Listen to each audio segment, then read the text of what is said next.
much. I'm Officer Don with Fayette Commonwealth's Attorney Ray Larson. Ray, I thought of you when they posted this story yesterday on Fox News. And it goes something like this. FBI Chief James, what's his name? Comey? I don't know. Comey. He's a big boss guy.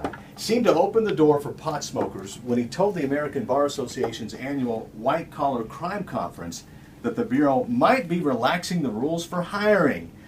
He said that basically the people they need to handle cyber crimes are pot smokers. And the Bureau needs those people, and they can't hire anyone, or as many as they need, because they're all failing the drug tests.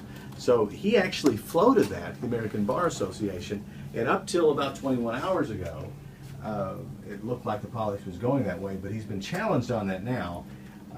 It looks like a senator, Alabama senator, said, "Excuse me?" And he says, no, I didn't really mean that. But he floated the idea to try to recruit pot smokers to deal with cybercrime. Of course, we know that the FBI has a rule now that, and it's fairly liberal anyway. If you've smoked pot in the past 3 years, and you admit that, or they have any proof of that, and you fail a lie detector or whatever, then you're automatically out. You can reapply, when you get within that window. A lot of police departments are the same way, but this guy was actually hoping to get him relaxed even more. Just another reason why we need to get rid of this administration as soon as possible. This guy is not a hell of a lot different than Eric Holder, who's pretending to be an attorney general and is not enforcing laws that he disagrees with. When he was sworn in, he was sworn to uphold the Constitution and the laws of the United States. And these guys are just making it up as they go. Now, this whole business about marijuana, the legalization issue, and that sort of thing is creating all kinds of issues now. Because, it's against the law, federal law, to cultivate, sell, possess, and all that kind of stuff. And so when these states are legalizing it, then what are you going to do about the federal law? And so once again, our illustrious pretend Attorney General, Eric Holder, says, well, we're just not going to enforce those laws. That's what he's decided. And so this guy has taken his boss's lead, and the question is talking to the American Bar Association is a great audience, because the American Bar Association is a small group of lawyers in America, just a small percentage of lawyers in America, who have turned into a special interest group for criminal defense attorneys and the trial lawyers, the ones. So you're saying you don't have your American Bar Association card in your pocket? Oh, I quit. They send you a certificate and you put it on your wall, and I, of course, trashed that pretty quickly, because that's, the American Bar Association has got far too much influence on decisions that are made in the country by the House Judiciary and the Senate Judiciary Committee on judges and that sort of thing.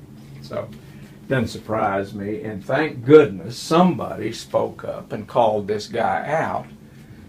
He probably thought, this is, first of all, at the American Bar Association, it'll be well received by these characters. And then somebody that had lost their mind and called him out on it. He said, well, I just... Well, but this is just round one. That's how this works. Yeah. I'm sure this will be brought up again, 6 months, a year, whatever. And that's just how they go.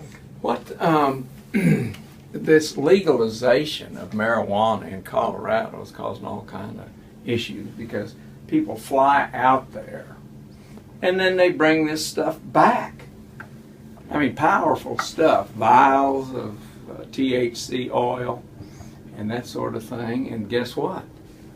They get caught with it. Next thing you know, they're arrested if they land in Ohio, or they land in Tennessee, or hopefully in Kentucky. Well, they give a ticket, they land in Kentucky. Well, that's right. I forgot about that. But let me tell you something. I'm going to change the subject completely, speaking of tickets. I went to the first post-election event that I've ever gone to other than my own in just the other night. And while I was there, a couple came up to see me, and they were 77 years old.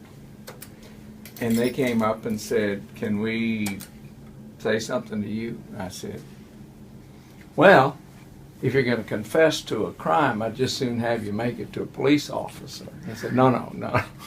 And they said, "We downsized and have moved to a different neighborhood. And in that neighborhood, there have been any number of back doors kicked in, cars broken into, cars stolen. And my wife and I like to walk. And she now wears a whistle. And I carry a 1-inch square yardstick." And he said, "That's not going to stop anybody from mugging us. We know that. But we're scared. We're very frightened. And, the question is, what can we do about it?" And here's what I ask, and I said this over and over again, Officer Don. Do you know who your state representative is? And do you know who your state senator is? And they said, as usual, no. And I said, well, that's step one. I said, you have to find out who your state rep and your state senator are. Then you have to call them and tell them you don't like the way things are going. He says, is it true that if somebody knocked me down or took my wallet and the police caught him, that the worst they can do to him is give him a ticket and then say, have a nice day, and send them on their way? I said, you've got it. And he says, how does that work? I said, well, those state representatives and state senators that you don't know voted to pass that law. And I said, there's only one way it's going to happen. That's going to have to be a revolution of voters who are going to say, enough. You either shape up and start representing the people who elected you, the law-abiding, tax-paying public, or you're out of there. And they said, we'll do it. And I said, well, not only you do it, but tell all your neighbors to do it. But the most important thing is learn who's representing you. That's a problem in this community. The law you're talking about is House Bill, what number? 463. 463, and basically it part of that bill, they designed it so that police officers would be discouraged from arresting people for most crimes. They would rather officers issue a citation, the same they would for you if you were jaywalking, or if you were speeding or sitting in a handicap zone. The lawmakers want the police officers to treat those violations just as they would if someone comes and takes your wallet or takes your purse at the mall, steals from you, breaks into your car. They want all those particular crimes and violations treated equally, which basically means not treated at all. Right. And what you run into is, and you find this even with speeding tickets, really, the only people who pay speeding tickets are the people who are willing to. Because the way that works, if you get a speeding ticket, you're going to pay it if you're a good citizen. But if you just refuse to pay it, and let's say you're not here legally, so you have no reason to go to court, or let's say that you just go, you know what, I'll just wait until I'm pulled over again. You just don't care. Chances are you're not going to go to jail. So the only people who are paying tickets are the people who are willing to pay them, the citizens. So that's very frustrating for police officers, because police officers didn't sign up to be, fee collectors. They signed up to be police officers. Right. And it's an interest of fairness. It's really not fair to write this guy a ticket knowing he's only pulled over because he was nice enough to stop for you, and he's only going to pay it because he's nice enough to do it, when this person who stubs his nose at it doesn't get the citation. There's no consequences. That's the point. The point is that the consequences for violating the law have been watered down to such an extent by our legislature and our judges that, by the way, that same person, there was a circuit judge there at that event that I was talking about. I said, you see that judge right there? I said, she probates 59% of the people who go through her court. No kidding. I said, go talk to her. And they did. But the judges were also encouraged to do this through this Sure, legislation as well. Look, right? I know that, but they sure as hell do it. Yeah. If I were a judge, I'd say thanks for your suggestion. Ain't gonna happen. But But your courthouse might not get built. well, okay, that'd be all. That'd be all right. There's ways they can handle that.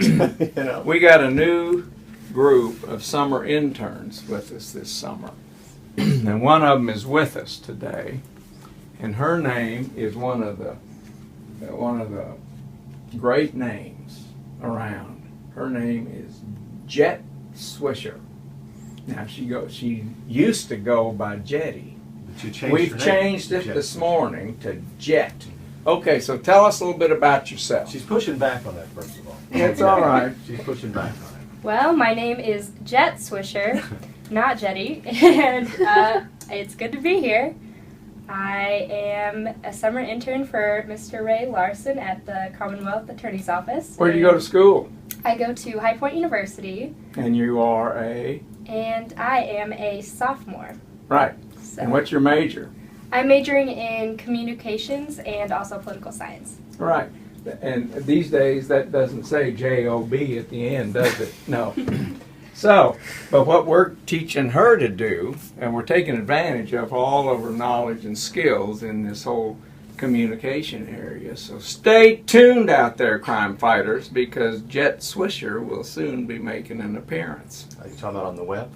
On everything. On everything? Huh? Yeah. Mm-hmm.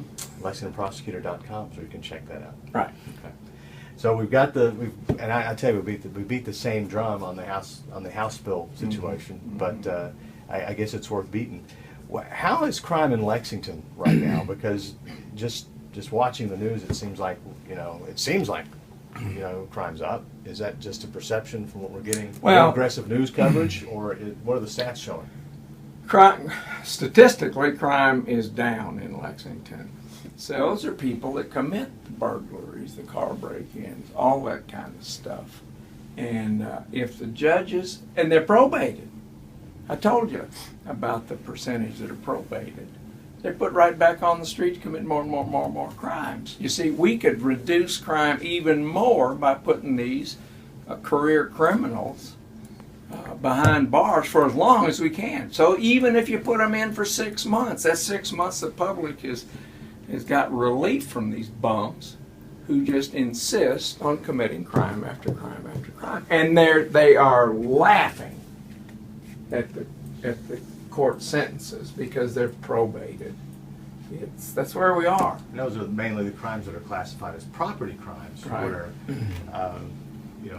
I get an example would be someone coming to your house in the middle of the night to burglarize it. That's still listed as a property crime.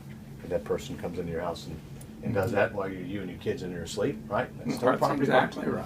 right. Breaking into your car, we talked about that. That's the plague of a lot of neighborhoods right now. That's a real big issue. And just telling you to just make sure you lock your doors. I don't get that. It should be a little safer environment than that. But that's Well, that puts the onus on citizens Yeah. to, and the onus ought to be on the thugs. right. We'll see you next week on In Touch.